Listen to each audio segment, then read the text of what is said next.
ஒதுங்க வேண்டியதுதான். ஆனால் திருச்செந்தூர் கோயில்ல மட்டும் உங்களுடைய வாழ்க்கையை முருகர் அடியோடு மாற்றுவார். மிகப்பெரிய விஷயம். கடவுள குளிச்சுட்டு சுவாமியை பார்த்துட்டு மடிப்பிச்சை எடுத்தா என்ன நீங்க வேண்டுதல் வச்சிருக்கோ அந்த வேண்டுதல் நிறைவேறிவிடும். ஆண்டிகளால் கட்டப்பட்ட ஆலயம்.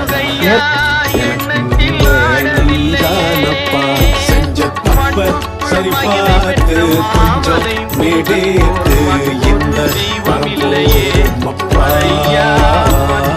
தெய்வம் இல்லையே.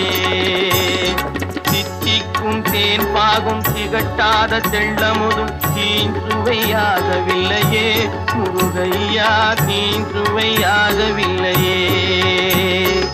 எத்திக்கும் புகழ் கந்தன் என் சொல் எழுத்தினை போல் இன்பம் ஏதும் இல்லையே குமரையா இன்பம் ஏதும் இல்லையே.